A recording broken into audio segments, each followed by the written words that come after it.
साथियों, उत्तर प्रदेश सरकार की जो निशुल्क स्मार्टफोन टैबलेट योजना है उसके बारे में एक जरूरी खबर निकलकर सामने आई है। तो ये तो आपको ज्ञात ही होगा कि उत्तर प्रदेश सरकार ने निर्णय लिया है कि अब स्मार्टफोन की जगह टैबलेट ही मिलेंगे, मतलब सभी स्टूडेंट्स को टैबलेट ही मिलेंगे, स्मार्टफोन नहीं मिलेगा। तो उससे जुड़ी हुई कुछ खबर निकल के आई है सामने, जो मैं आपको बताने वाला हूँ कि कब से आखिरकार टैबलेट मिलने शुरू होंगे या कौन स्टूडेंट्स पात्र होंगे टैबलेट के लिए, या किन स्टूडेंट्स को अभी भी स्मार्टफोन मिलने वाला है। तो वो सारी जानकारी आपको इस वीडियो में मिलने वाली है। दोस्तों, वीडियो को बेहद ध्यान से देखिएगा और चैनल पर अगर आप नए हैं तो चैनल को जरूर सब्सक्राइब करें दोस्तों, और बेल आइकन के बटन को दबा के ऑल पे सेट करना बिल्कुल ना भूलें, ताकि हमारी आगे आने वाली सभी वीडियोस की नोटिफिकेशन आपको मिलती रहे। तो चलिए दोस्तों, शुरू करते हैं बिना किसी देरी के। तो ये एक आवश्यक सूचना है जो उत्तर प्रदेश सरकार द्वारा जो डिजी शक्ति पोर्टल है उस पर जारी की गई है। ये सूचना केवल कॉलेजेस ही देख पाएंगे, क्योंकि उन्हीं के लॉगिन पे ये सूचना उपलब्ध है जो मैं आपको बताने वाला हूं, और ये बिल्कुल ऑथेंटिक सूचना है दोस्तों।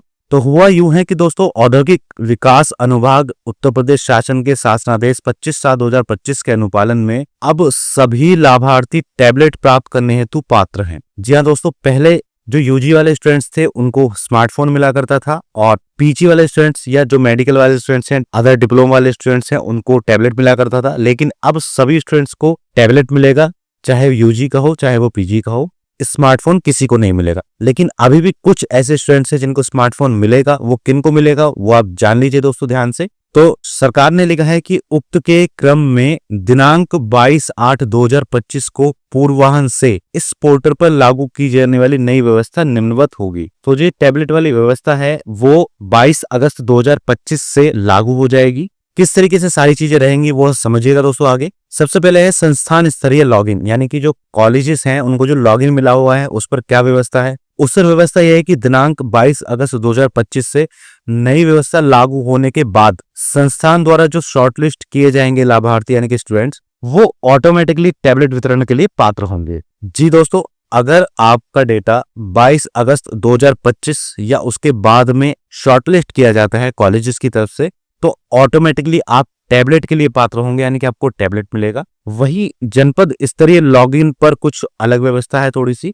यानी कि डीएम ऑफिस से जो डिस्ट्रीब्यूट होते हैं कॉलेजेस को स्मार्टफोन या टैबलेट, उनकी व्यवस्था थोड़ी सी अलग है। उनके लिए लिखा है कि यदि जनपद के स्टॉक में टैबलेट और स्मार्टफोन दोनों उपलब्ध है, यानी कि आपके डिस्ट्रिक्ट में टैबलेट और स्मार्टफोन दोनों का स्टॉक अभी भी उपलब्ध है, पुराने स्मार्टफोन आए हुए थे वो भी डिस्ट्रीब्यूट नहीं हुए थे और उनका स्टॉक अभी बचा हुआ है, तो उस टाइम पे क्या व्यवस्था रहेगी बहुत ध्यान से समझिएगा दोस्तों। थोड़ी सी बारीक चीज है तो आपको बेहद सावधानी से समझने की जरूरत है। इस पे लिखा है कि सबसे पहला पॉइंट, स्मार्टफोन के चयन हेतु केवल वही लाभार्थी उपलब्ध होंगे जिनको संस्थान द्वारा नई व्यवस्था लागू होने के पूर्व तक स्मार्टफोन हेतु शॉर्टलिस्ट किया जा चुका है। इसका मतलब ये है कि अगर आपका जो नाम है वो कॉलेज द्वारा 22/8/2025 से पहले शॉर्टलिस्ट किया जा चुका है स्मार्टफोन के लिए, तो आपको स्मार्टफोन ही मिलेगा। लेकिन इसमें भी एक और क्लॉज है, वो लास्ट में आपको बताऊंगा। और स्मार्टफोन की उपलब्धता तब तक जारी रहेगी जब तक जनपद में स्मार्टफोन का स्टॉक शून्य नहीं हो जाता है। यानी कि पहले गवर्नमेंट को, डीएम ऑफिस को अपने स्मार्टफोन का जो स्टॉक है उसको शून्य करना होगा। तो जो स्टूडेंट्स 22 अगस्त से पहले शॉर्टलिस्ट हो चुके हैं उनको स्मार्टफोन ही मिलेगा, केवल यूजी वाले स्टूडेंट्स को।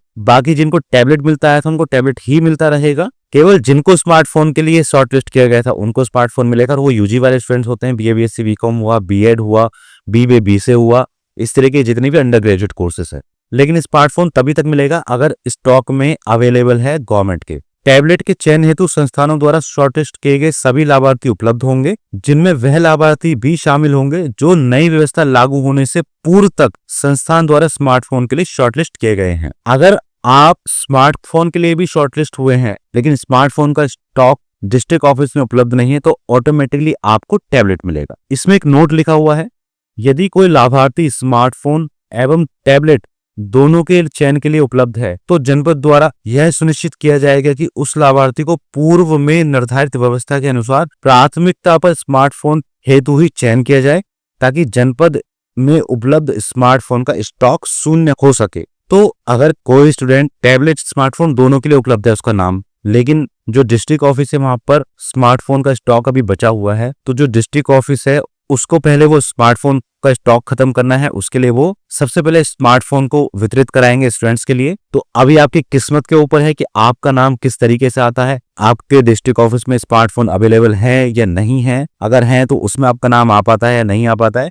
या आपको केवल टैबलेट ही मिलेगा। और बी पॉइंट है कि यदि जनपद में केवल टैबलेट का स्टॉक ही उपलब्ध है तो संस्थान द्वारा शॉर्टलिस्ट किए गए सभी लाभार्थी अब केवल टैबलेट वितरण हेतु चयन किया जा सकेगा। इनमें वो लाभार्थी भी शामिल होंगे जो नई व्यवस्था लागू होने के पूर्व तक संस्थान द्वारा स्मार्टफोन के लिए शॉर्टलिस्ट किए जा चुके होंगे, परंतु स्मार्टफोन का स्टॉक शून्य होने के कारण उन्हें उपकरण वितरित नहीं हो सका था। तो ऐसे भी स्टूडेंट्स हैं जिनका स्मार्टफोन के लिए लॉक हो चुका था, लेकिन डिस्ट्रिक्ट ऑफिस में स्मार्टफोन का जो स्टॉक है वो अवेलेबल ही नहीं है। तो ऐसे सभी स्टूडेंट्स को भी अब टैबलेट ही मिलने वाला है। तो दो मुख्य चीजें हैं दोस्तों, जो ऐसे स्टूडेंट्स हैं जिनको स्मार्टफोन के लिए पहले ही लॉक किया जा चुका है, और अगर डिस्ट्रिक्ट ऑफिस में स्मार्टफोन का स्टॉक बचा हुआ है तो पहले वो स्मार्टफोन का स्टॉक ही खत्म किया जाएगा, उसको खत्म होने के बाद टैबलेट मिलना चालू होंगे और एक स्टूडेंट को दोबारा कोई चीज नहीं मिलेगी। और अगर कोई स्टूडेंट्स का नाम स्मार्टफोन के लिए ही पहले से लॉक है, लेकिन डिस्ट्रिक्ट ऑफिस में स्मार्टफोन का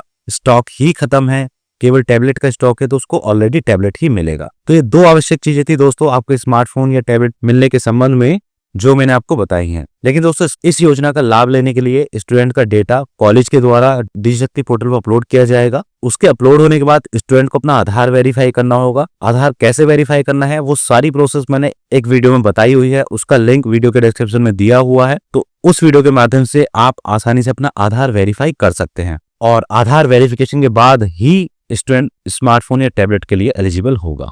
तो बस दोस्तों इस वीडियो में इतना ही। आशा करता हूँ वीडियो आपको पसंद आई होगी। वीडियो अगर आपको पसंद आई हो तो लाइक एंड शेयर जरूर कीजिएगा, और चैनल पर अगर आप नए हैं और इसी तरह की ज्ञानवर्धक वीडियोस देखना चाहते हैं तो हमारे चैनल को जरूर सब्सक्राइब करें और बेल आइकन के बटन को दबा के ऑल पे सेट करना बिल्कुल ना भूलें, ताकि हमारी आगे आने वाली सभी वीडियोस की नोटिफिकेशन आपको मिलती रहे। तो मिलते हैं दोस्तों किसी और वीडियो में, तब तक के लिए जय हिंद, जय भारत।